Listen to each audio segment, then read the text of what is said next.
61페이지입니다. 신주 발행의 그 61페이지 박스에 보시면 신주 발행 시에 확인할 사항이 뭐냐 이렇게 되어 있고, 주주 배정하고 제3자 배정에 소요되는 기간 이렇게 되어 있습니다. 주주 배정하고 제3자 배정에 어떤 기간이 더 많이 걸릴 것 같습니까? 등기를 하는 데 있어서 주주 배정하고 제3자 배정에 어떤 것이 더 훨씬 더 많은 기간이 소요될 것 같습니까?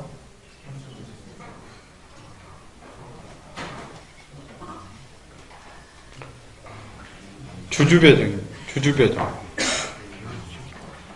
자, 제3자 배정 시에 사전 확인할 사항, 또 공고나 통지 기간의 생략 여부, 그 다음에 상계에 의한 주금납입 의무의 처리 방법이요, 그 다음에 신주 발행에 따른 과점주주의 책임, 이렇게 한번 볼 수 있도록 하겠습니다. 63페이지에 박스를 한번 볼까요? 신주를 발행할 때 공통적으로 확인해야 될 사항, 그 다음에 주주 배정 시에 확인해야 될 사항, 제3자 배정 시에 확인해야 될 사항입니다. 자, 공통적으로 확인할 사항을 보시면 미발행 주식수가 존재하고 있는가 이런 이야기입니다. 그렇죠? 발행할 주식 총수하고 실제 발행한 주식 총수 사이에 미발행 주식수가 존재하고 있느냐 여부죠. 미발행 주식수가 존재하지 않게 되면 미발행 주식수를 초과한 주식의 발행은 무효죠. 무효다 이런. 그 다음에 종류 주식을 발행한 경우에는 정관의 근거 규정이 있느냐 이런 이야기죠. 종류 주식은 예전에 저희들이 공부할 때 들어봤던 그 우선 주식 뭐 이런 식으로도 표현하고 있는데, 실은 우선 주식과 종류 주식은 다른 개념입니다. 다른 개념입니다. 그래서 보통 주식을 제외한 다른 형태의 주식을 발행할 때는 반드시 근거 규정을 가지고 있어야 된다 이런 이야기입니다. 그 다음에 실권 예고부 청약 최고 기간은 단축이 가능한 것이냐래. 실권 예고부 청약 최고는 주주 배정 때 하는 겁니까? 제3자 배정 때 하는 겁니까? 언제 하는 거죠? 둘 다 하는 거죠. 그렇죠? 신주 발행에 따라서 과점주주가 발생하느냐 여부입니다. 다 체크해야 될 사항들입니다. 자, 주주 배정 시에요. 주주 배정의 경우는 배정 기준일 공고 절차를 거쳐야 되는 것이냐 이랬냐. 원칙적으로는 해야 되는 것이죠. 해야 된다. 해야 되는데 결국에는 보통은 하지 않는다는 겁니다. 이것은 주주 확정을 위한 절차이기 때문에 해야 되는데, 보통의 신주 발행 시에는 주주들이 많지 않기 때문에 이러한 절차를 잘 거치지 않는다. 신주를 포기할 주주가 있느냐. 그러니까 주주가 갑을병이 있는데 을병은 이번에 안 해. 그리고 갑만 해. 이렇게 을병이 포기한 주주가 있는 경우에는 이 을병에게 배정돼서 포기된 주식을 어떻게 처리할 것인지는 굉장히 중요한 사항입니다. 그래서 이번에 주주 배정을 한다고 하는데 포기할 주주가 있는지를 확인해야 된다. 이건 이따 봅시다. 주주 명부에 따른 기존 주식 비율을 유지하느냐, 그러니까 동등한 비율로 가느냐, 아니면 불균등 증자의 문제가 나타나게 되는 것이냐 이런 이야기입니다. 이번에 신주를 발행하는데 기존 주주가 아닌 제3자가 증자에 참여하는 경우에요, 이런 경우는 반드시 정관의 근거 규정이 있어야 됩니다. 그 다음에 제3자가 들어온 경우에는 기존의 주주의 지배권에 영향을 미칠 뿐만 아니라 제3자에게 이익을 줘서는 안 되기 때문에 발행가액이 적정하게 산정되어 있는지 여부도 반드시 세무사에게 확인해야 됩니다. 주주에 대한 통지 또는 공고기간을 단축할 수 있느냐 이렇게 돼 있는데, 이게 이제 벼락치기 증자를 방지하기 위해서 제3자가 들어올 때는 정관의 근거 규정이 있다 할지라도 그 규정뿐만 아니라 기존 주주들에게 제3자가 들어온다는 사실을 통지를 해서 알려야 된다는 것이죠. 통지 또는 공고를 해서 알려야 되는데, 이런 기간은 단축할 수 있겠는가 이런 이야기입니다. 단축할 수 있겠죠. 기존 주주들이 동의하면. 자, 그래서 주주 배정의 경우에 절차를 보시면 이사회계를 하죠. 일정을 보시면 그 다음에 이사회계를 위해서 신주 배정 기준일을 공고합니다. 공고를 하죠. 공고를 하고 나서 결국에는 기준일은 2주 뒤에 있으니까 기준일을 공고를 하고 나서 2주 뒤에 기준일이 생기게 되고, 이 기준일에 있는 주주들에게 이제 신주를 배정하게 되고 그 신주를 배정한 주주들에게 실권예고부 청약책으로 하게 되는 것이죠. 그러니까 배정 통지를 D 플러스 16일로 하게 되면 청약기일은 D 플러스 31일이 되게 되는 것이죠. 그러니까 주주 배정의 경우는 어떻게 되어 있다는 겁니까? 원칙적으로 이렇게 요 기준일을 주주 배정하게 되면 주주들한테 배정한다는 것이니까 주주 명부로 확정해야 되니까 요 기준일 2주 전에 공고를 해야 되고 공고하는 것이죠.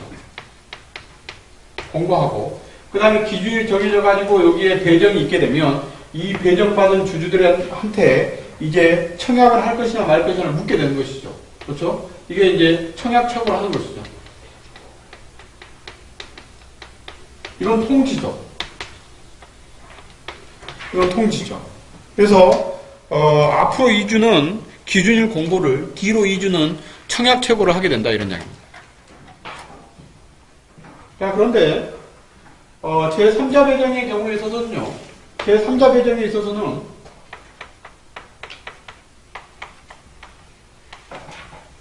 제3자 배정의 경우는 여기 앞에 나와 있는 이러한 공고가 존재하지 않습니다. 왜요? 왜 없습니까? 앞에 있는 공고는 2주는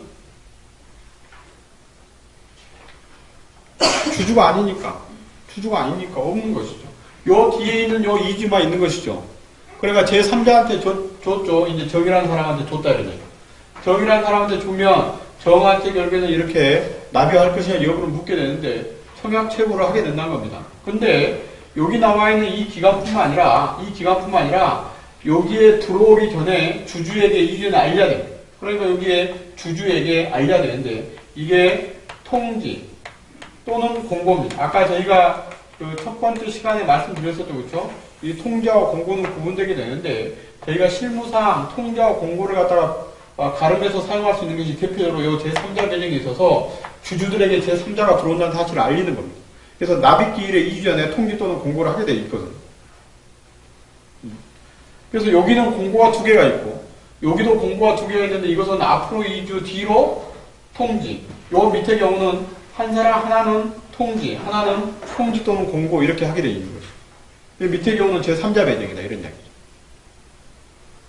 자, 그런데 그러면 도대체 여기서 말하는 이 주주 배정은 뭐고 여기서 말하는 이 제3자 배정은 뭐냐 이런 이야기죠.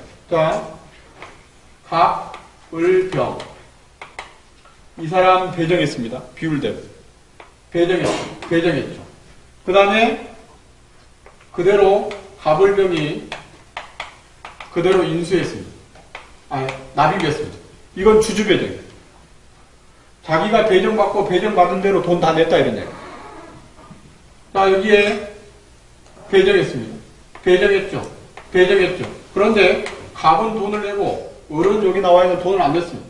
병은 돈을 안 냈죠. 이것은 무슨 배정입니까?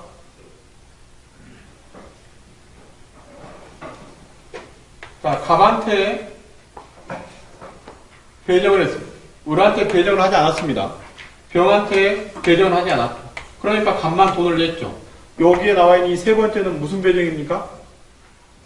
제3자 배정.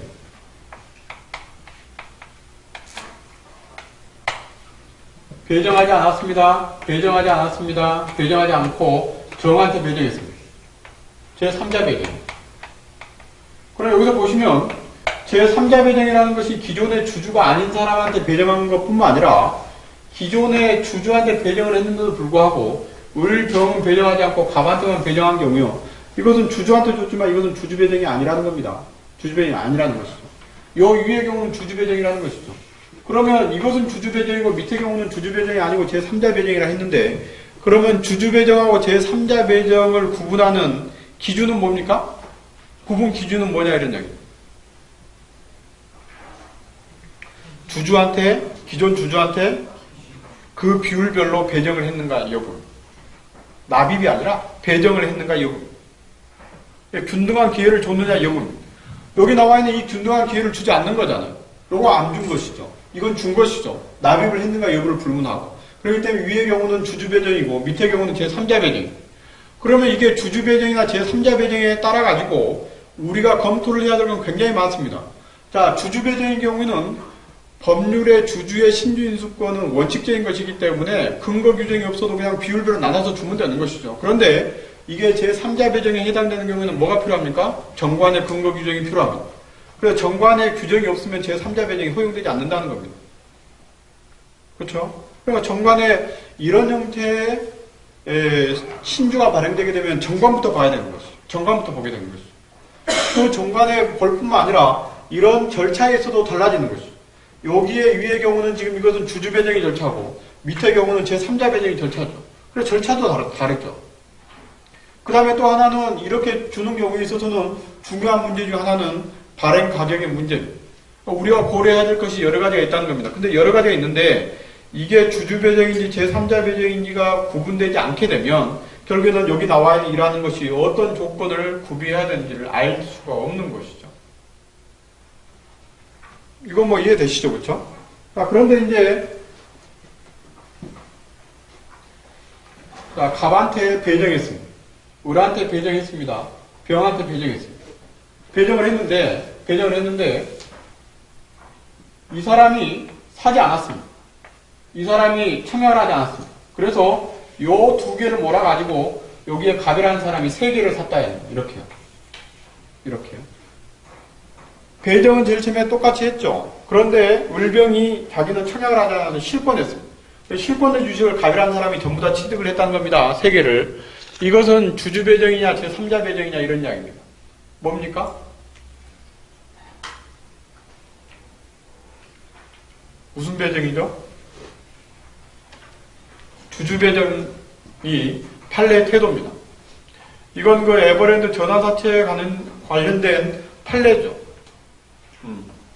일단은 기존 주주의 비율별로 동등하게 취득의 기회를 부여했다고 하면 결과적으로 어떻게 됐다 할지라도 그것은 주주 배정이다. 그러나 소수의 견해는 뭐라고 이야기했냐면 이건 실질적으로 제3자 배정이다. 이게 주주 배정과 제3자 배정에 따라서 엄청난 문제가 있다는 겁니다. 이게 주주 배정으로 이게 판단이 되게 되면 요 위의 형태와 요 위의 절차에 따라 진행하게 되는데 만약에 제3자 배정이라면 정관의 근거 규정과 이런 절차와 그 다음에 발행 가격에 문제가 생기게 되는 것이죠. 그래서 에버랜드 전환사채에 있어서는 첫 번째는 그게 주주 배정인가 제3자 배정인가의 구분의 기준이 뭐냐 이것이 하나 쟁점이 됐었고 두 번째는 만약 이게 제3자 배정이라고 한다고 하면 결국에는 제3자한테 주식을 또는 사채를 발행할 때는 그 가격이 적정하게 평가돼서 처분돼야 된다는 것이죠. 그런데 적정하게 평가되지 않고 처분됐다면 대표이사에게 무슨 문제가 생긴다? 배임죄 문제가 생기게 된다 이런 얘기. 그게 쟁점이었던 것이죠. 근데 결국에는 누가 이겼습니까? 뭐 회사가 당연히 이기겠죠. 왜요? 회사는 삼성이니까. 이게 실무상 이게 주주 배정이냐 제3자 배정의 여부는 이런 여러 가지 문제가 있고 아까 이것이 결론적으로 나가게 되면 이제 저희들이 체크해야 될 과점주주의 문제가 있게 됩니다. 과점주주가 생기게 된 경우에 우리가 이제 취득세가 발생한지 여부를 확인해야 되기 때문에 그렇습니다. 아시겠죠? 그래서 65페이지나 67페이지에 방가로 3번이요. 제목에다 밑줄을 꺼 놓으시고 제3자 배정의 기준 및 발행 가격이요. 뭐가 도대체 제3자 배정이고 제3자 배정에서 뭐가 중요하냐 이런 이야기죠. 68페이지요. 방가로 4번에 제3자 배정에 관한 판례요. 밑줄만 꺼 놓으시고 71페이지입니다. 3번이요. 현물 출자에 의한 신주 발행 및 출자 전환입니다. 자, 저희가 이제 여기 나와 있는 이 갑을병이 배정을 받고 요 갑을병이 납입을 하게 되는데 이 납입이라고 하는 것은 현금으로 내는 거잖아요. 그렇죠? 금전으로 내는 것인데 금전 이외의 재산으로 주식을 대가를 받는 것을 뭐라고 합니까? 금전 이외의 대가를 지급하고 주식을 받는 것이요? 현물 출자라고 하는 것이죠. 현물 출자요. 금전 이외의 재산을 지급하는 거예요. 금전 이외의 재산이니까 뭐 부동산도 있을 수 있고 특허, 뭐 동산 여러 가지 있을 수 있습니다. 일반 채권도 있을 수 있는 것이죠. 그래서 기존에는 상법이 개정되기 전에는 부동산, 특허, 동산, 채권 이런 것들이 전부 다 현물 출자에 의해 가지고 신주 발행이 진행됐습니다. 그러니까 대표이사가 회사에 빌려준 돈이요. 회사가 어려우니까 계속 대표이사가 돈을 내서 회사에 집어넣는 것이죠. 가수금. 그런데 이 돈을 그러면 회사로부터 지금 받을 수가 없으니까 또는 내가 회사에 물건을 계속 공급을 했는데 그 회사가 지금 나한테 물품 대금을 지급할 수 없으니까 이 돈을 그냥 주식으로라도 받자.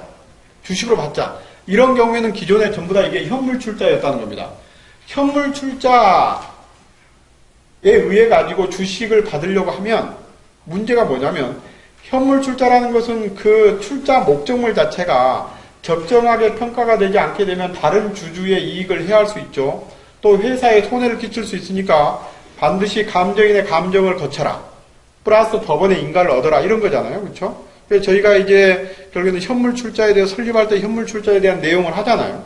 그것처럼 그 이야기인데 그러니까 여기 나와 있는 신주를 발행할 때도 마찬가지죠. 신주를 발행할 때도 결국에는 금전이 아닌 다른 재산을 가지고 주식을 받을 때는 이걸 현물 출자라 하고 그 현물 출자는 검사인의 검사 플러스 법원의 인가를 얻어야 되는 것이죠. 그러니까 이제 감정인은 우리는 법원이 선임한 검사인에 의해서 절차를 거치지 않고 감정 플러스 법원의 인가 절차를 거치게 됩니다. 요 두 가지죠. 그러면 이게 적정하게 평가가 돼야 되는데 평가가 안 되면 문제가 있기 때문에 반드시 그런 절차를 거치라는 겁니다. 근데 조금 전에 저희가 말씀드렸던 대표이사가 회사에 빌려준 돈 또는 제가 B회사가 A회사에 물품을 납품하고 취득한 물품대금 채권 이것은 채권이라고 하지만 실제는 뭐하고 똑같습니까? 이건 금전하고 똑같은 거예요. 금전이요. 금전하고 똑같잖아요. 그렇죠? 왜냐하면 절대적으로 평가되는 것이 있잖아요.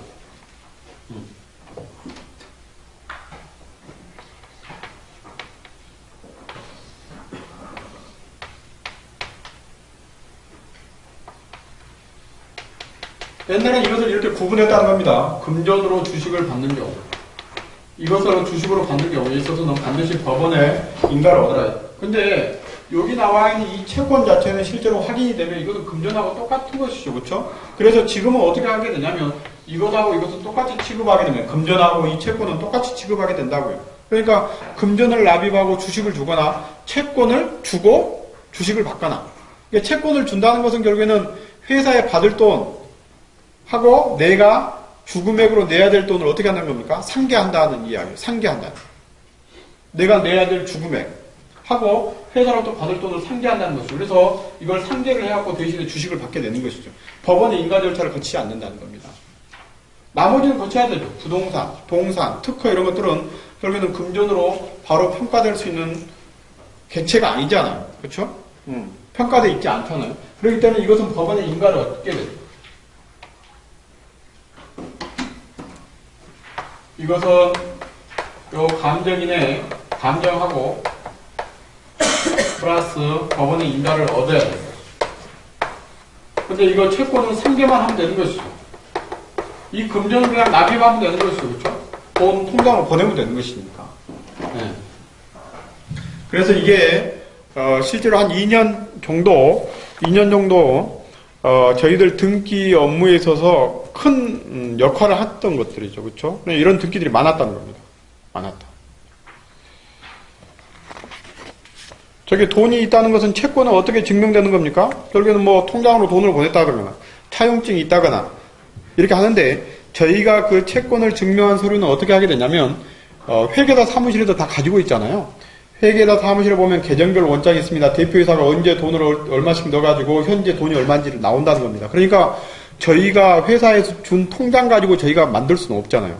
통장 언제 들어갔으니까 얼마 해갖고 만들 수가 없으니까 반드시 저희는 세무사나 회계사 사무실에 이야기를 해가지고 계정별 원장을 달라고 합니다. 밑에 명판 찍어서. 그래서 이게 실제로 회사에 대표이사가 넣은 돈이 이게 맞다. 또는 물품대금 채권이 실제로 이렇게 있다고 하는 것을 확인받아가지고 그걸 첨부를 해서 등기를 하게 됩니다. 저희가 볼 수 없잖아요. 회사가 내가 옛날에 1,000만 원 빌려준 거 있는데 통장 사본 가지고 등기를 할 수는 없는 거잖아요. 그게 실제로 지금 갚았는지 갚지 않았는지 모르잖아요. 그러니까 세무사 사무실에 계정별 원장을 달라고 해가지고 거기에 명판까지 찍어서 달라고 합니다. 그렇게 해서 등기를 하게 되죠.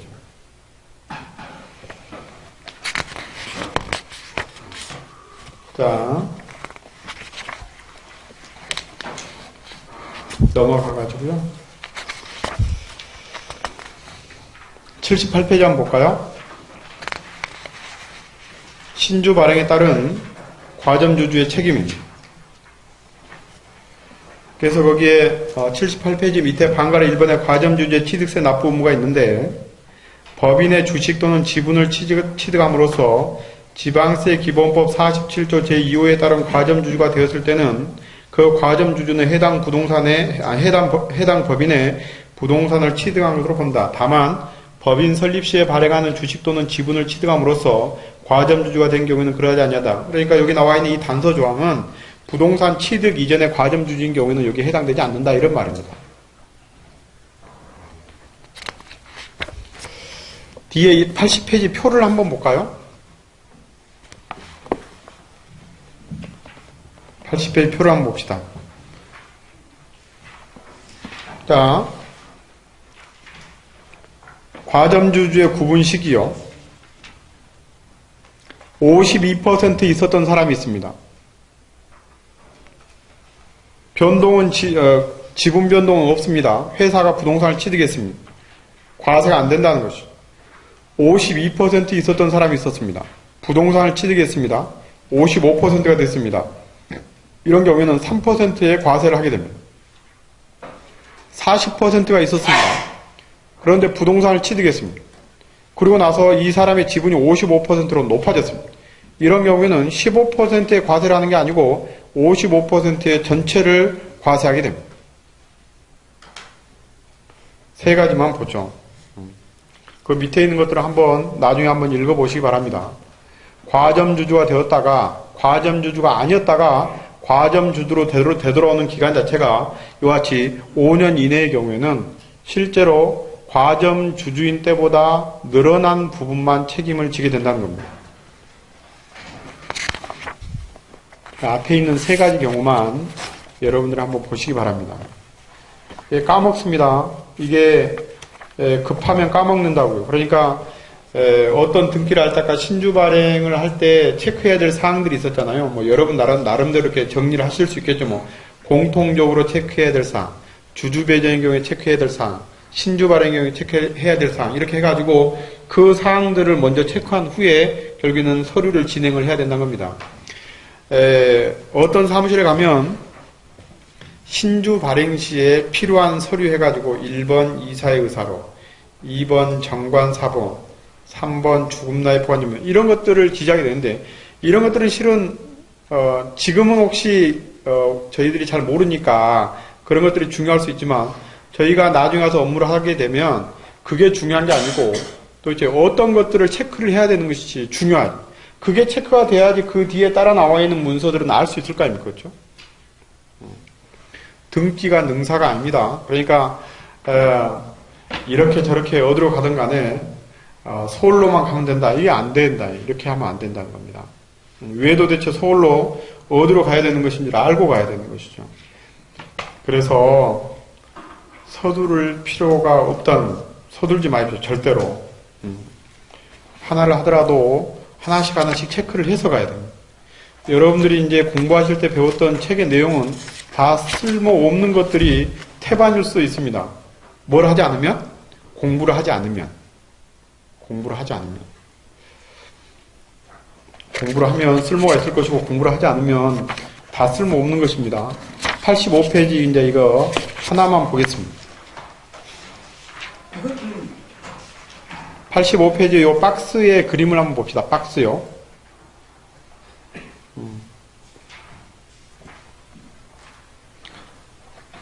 자, 이 박스를 보시면 정기주총을 합니다. 정기주총을 하게 되는데 이 정기주총에서 하는 것이 대차대표를 승인하고 이익이 있었을 때 이익잉여금의 처분계산서를 승인하게 됩니다. 요 이익잉여금의 처분계산서를 승인을 할 때 회사가 이익을 배당하게 되는데 요 이익 배당의 방법은 주식 배당, 또는 현금 배당입니다. 그렇죠? 주식 또는 현금으로 정기주총 때 배당한다는 겁니다. 이렇게 주식이 배당되게 되면 자본금은 늘어나겠죠. 자본금은 늘어나겠죠. 이익 배당은 뭐 주주들한테 현금 배당은 주주들한테 가는 것이고. 그런데 요 정기주총에서 결의를 해서 배당을 할 때 그 재원은 어디에 있는 것이냐? 요 재원은 이익잉여금입니다. 대차 대조표상에 있는 이익잉여금 계정 속에 돈이 남아있으면 이 돈을 가지고 와서 주식 배당 또는 현금 배당에 정기주총에서 사용하게 된다는 겁니다. 요 이익잉여금을 가지고 사용하는 것이 또 뭐가 있냐면 상환 주식을 상환할 때 이익이 있어야만이 주식을 상환한다겠죠. 그렇죠? 그렇기 때문에 상환 주식을 상환할 때는 요 이익잉여금이 있어야 됩니다. 그 다음에 자기 주식을 취득 또는 소각할 때 이익잉여금이 있어야 되는 것이죠. 그렇죠? 아까 취득할 때 이익잉여금이 있어야 되는 것이죠. 그렇죠? 그게 반영돼야 된다는 것이죠. 그렇기 때문에 주식 배당은 저희가 등기를 하지 않습니까? 상환 주식에 상환 등기를 하죠. 자기 주식에 소각 등기를 하죠. 이런 등기를 할 때 모두 다 뭐가 필요하다는 겁니까? 이익잉여금으로 있어야 된다. 이익잉여금이 나타나는 서류가 있어야 된다는 것이죠. 그렇죠? 그러니까 대차대조표상에 이익이 있어야지 주식 배당을 할 수 있고 등기를 할 수 있고, 그 다음에 대차대조표가 있어야지 상환 주식에 상환할 수가 있고, 그 다음에 자기 주식을 소각할 때는 옛날에 자기 주식을 취득할 때 그 이익잉여금이 있는 상태로 자기 주식을 취득했다는 것을 증명을 해야 된다는 겁니다. 그러니까 이러한 세 가지 등기는 모두가 뭐가 필요하다? 대차대조표가 필요하다 이런 이야기입니다. 이익잉여금의 존재를 증명한 서류가 필요한 것이죠. 자, 5번이요. 준비금의 자본 전입. 이 준비금을 자본에 전입하게 되면 자본금은 늘어나겠죠. 이게 무상증자 아닙니까? 요 준비금의 자본 전입은 이 준비금 계정에서 나오는 것이고, 이 준비금도 결국에는 대차대조표상에 준비금 계정에 기재되어 있어야 되는 것이죠. 요 준비금은 어디서 생겼냐면 8번의 유상증자에서 생긴 돈들이기도 합니다. 8번의 유상증자를 할 때 할증 발행을 하게 되면 할증 발행을 할 때 남는 돈이 여기에 나와 있는 자본준비금 계정 속에 모이게 되는 것이죠. 이 자본준비금 계정 속에 모인 돈을 가지고 하는 게 준비금의 자본전이며, 즉 무상증자를 하게 되는 것이죠. 그 다음에 이 준비금을 가지고 하는 것이 결손보전이요. 자본금을 메꾸는 데 사용하게 됩니다. 자본금을 메꾸는 데 사용하게 되는 것이죠. 자, 거기에 7번에 자본금이 있는데 이제 자본금은 2번에 있는 주식배당, 그 다음에 5번에 있는 준비금의 자본전입, 또는 8번에 있는 유상증자, 이런 것에 의해서 이 자본금은 늘어나게 돼 있죠. 그렇죠? 늘어나게 있다. 자, 그런데 그러면 이 자본금을 갖다가 감소하는 것이요. 자본금 감소 절차에 따라서 자본을 감소하는 경우, 자본금 결손 보전을 위해서 자본을 감소하는 경우. 자, 저희들이 예전에 공부를 할 때 봤던 내용은 첫 번째 9번에 있는 자본금 감소 절차에 따른 자본 감소입니다. 자, 저희가 지금 요 9번이 하나 있고, 그 다음에 3번, 4번에 보시면 그 밑에 상환 주식의 상환, 자기 주식의 소각의 경우에는 주식 수는 감소하더라도 자본은 감소하지 않잖아요. 그렇죠? 이 경우는 자본금이 감소하지 않죠. 그런데 이제 자본금 감소 절차에 따라서 자본금을 감소할 때는 결국에는 자본금 자체가 감소하게 되죠. 주식수가 줄면서 자본금이 감소하게 되는 것이죠. 자, 그런데 10번이요. 이게 이제 상법이 개정됨에도 들어온 내용 중에 하나인데, 자본금 결손 보존을 위한 자본 감소라는 별도의 규정이 있습니다. 자, 이것은 회계상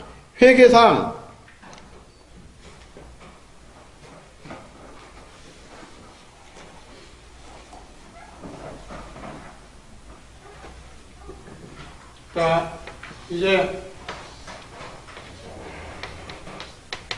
이 자본금이 있고 기타 계정이 있죠. 뭐 여기에 준비금 있다고 합시다. 그 다음에 기타 이익 계정이 있다고 합시다. 이익 계정이. 자, 그런데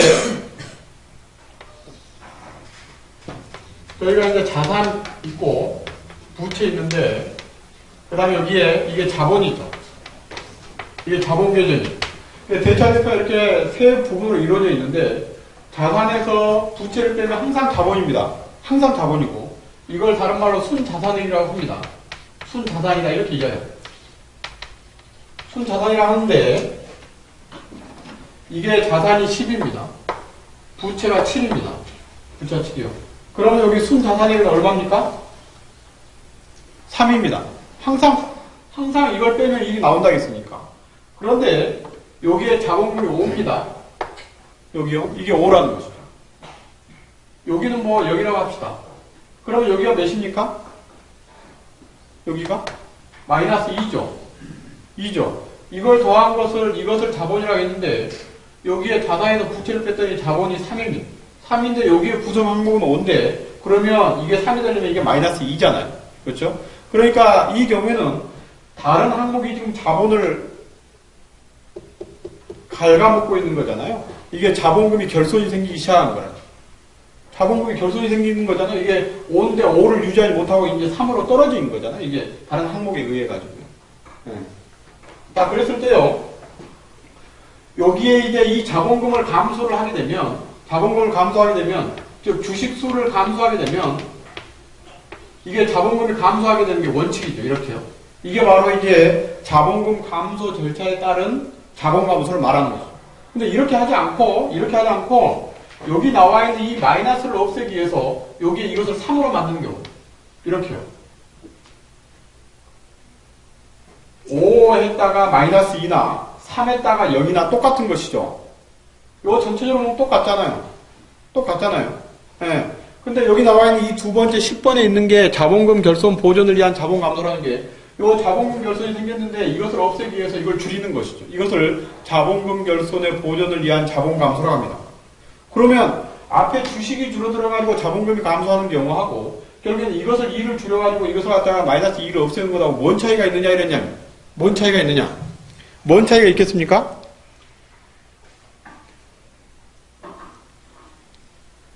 차이가 없는 것은 뭡니까?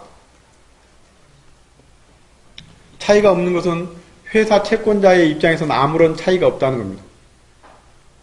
회사 채권자가 받아갈 수 있는 돈은 얼마입니까? 어떤 경우든 간에 3. 그렇죠? 회사 채권자 입장에서 아무런 문제가 없다는 겁니다. 그래서 여기 나와 있는 이 10번의 자본 감소를 하는 경우에는 채권자 보호 절차를 거치지 않습니다. 왜? 채권자한테 아무런 문제가 없기 때문에 그렇습니다. 물론 주주한테는 이 주식수가 줄어들게 되니까 주식을 빼앗아 와야 되겠죠. 네. 이것을 없애가지고 없애서 이것을 갖다가 없애는 거죠. 그래서 9번의 경우에는 채권자 보호 절차 플러스 주권 제출 공고라고 하는 두 가지 절차를 거치게 되는데 밑의 경우는 채권자 보호 절차를 거치지 않고 주권 제출 공고만 하게 됩니다. 그러니까 동일한 점은 뭐냐면 등기를 하는데 모두 1개월이 소요되게 되지만 밑의 경우는 채권자 보호 절차를 거치지 않기 때문에 자본 할 수가 있다는 겁니다. 채권자 보호 절차를 거치는 경우에는 채권자가 있는 경우에는 반드시 알고 있는 채권자한테 모두 다 통지해야 되는 것이죠. 근데 이런 채권자 보호 절차를 거치지 않습니다. 이것을 자본금 결손 보존을 위한 자본 감소라고 합니다.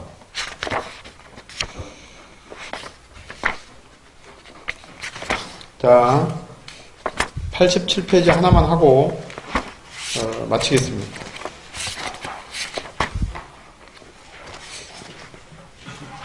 거기 그 조문들 쭉 제가 번호 먹여가지고 해놨으니까요. 한번 보시기 바랍니다. 뭐 평생 언제 가서 보겠습니까? 그쵸? 뭐 다 알고 계시겠지만 저 같은 경우에는 이 표 하나 정리하는데 뭐 며칠 걸리기도 합니다. 그러니까 한번 보십시오. 보시고 중간 배당에 보시면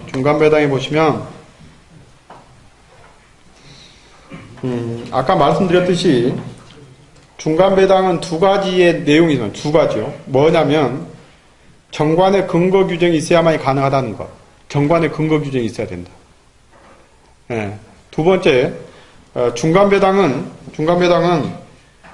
배당의 방법 자체가 예전에 금전으로 한다라고 이렇게 한정되어 있지 않기 때문에 주식, 금전, 기타 재산으로 할 수 있다 이런 이야기입니다. 이게 가장 커다란 내용이죠.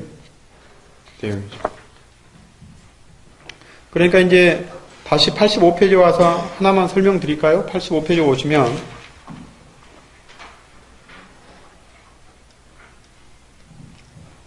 자, 지금 이익잉여금을 가지고 정기주통 때 주식 배당했죠. 그 다음에 준비금을 가지고 준비금에 자본 전입을 했죠. 그 다음에 유상증자를 통해서 자본금을 늘렸죠. 그러면 이제 회사가 각 한 가지 방법씩을 써가지고 증자를 한다고 하면, 한 가지 방법씩만 사용해가지고 증자를 한다고 하면, 요 표에 나와 있는 것은 총 3가지 방법입니다. 이익잉여금의 계정을 가지고 정기주총 때 주식 배당을 하고, 준비금 계정에 있는 돈을 이사결의로 준비금에 무상증자를 해서 한번 하고, 그 다음에 유상증자를 해가지고 자본금을 늘리고, 이렇게 주식수가 늘어나는 경우는 3가지 경우라는 겁니다. 그런데 이 중간배당의 방법 자체가 제한되어 있지 않기 때문에 중간배당은 이익이 있으면 한다는 겁니다. 그러니까 그 중간배당을 가지고 주식을 한 번 더 늘릴 수가 있는 것이죠. 경우수가 4가지요. 그래서 여기 나와 있는 85페이지의 이익잉여금에서 중간배당을 통해 가지고 신주를 발행시킬 수 있다, 이런 이야기입니다. 아시겠죠? 한 가지의 방법씩을 사용하게 된다고 하면, 옛날에는 2012년도에 4월 이전에는 아무리 공리를 해도 3가지 방법밖에 없어서 3번밖에 없다는 겁니다. 신주를 발행할 수 있는 경우가. 그런데 이제는 이게 몇 가지 방법이라는 겁니까? 4가지요.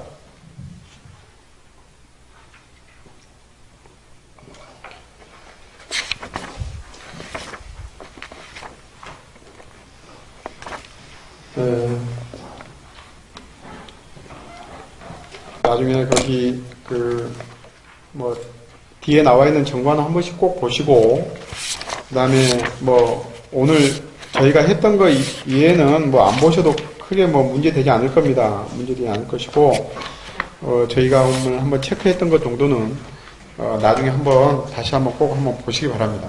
보시고, 수업은 이 정도로 할 수 있도록 하죠. 이 정도 할 수 있도록 하고,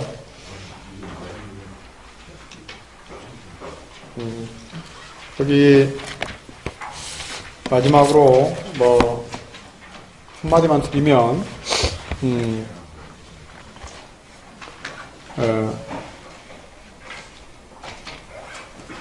돈도 많이 버십시오.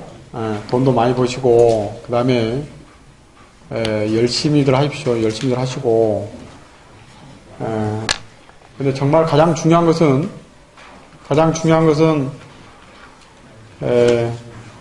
서로 배려하는 게 되게 필요합니다.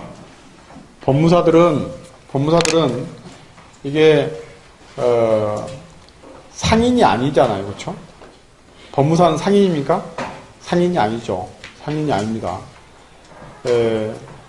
서로 배려를 하고 지킬 것을 지켜야 됩니다. 지킬 걸 지켜야 되고, 그래야 됩니다. 물론 생각이 다를 수 있지만, 그래서 오래 할 수 있는 직업이면 분명합니다. 그리고 저희들의 업무의 범위나 저희들의 업무의 깊이를 따라올 수 있는 직업도 실제로 없습니다. 제가 볼 때 없습니다. 오래 하면. 그런데 이것을 직접 하지 않고, 일을 직접 하지 않고 타인에게 맡기거나 또는 제3자를 이용해서 일을 하게 되면 평생 일을 할 수 없습니다. 그러니까 조금만 버티면, 한 1년 정도만 버티면 전부 다 살 수 있습니다. 그러니까 열심히 한번 해볼 수 있도록 합시다.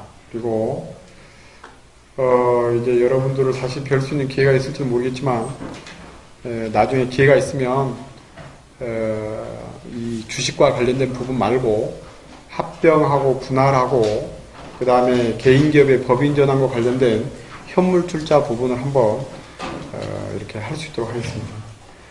오늘 수고하셨습니다.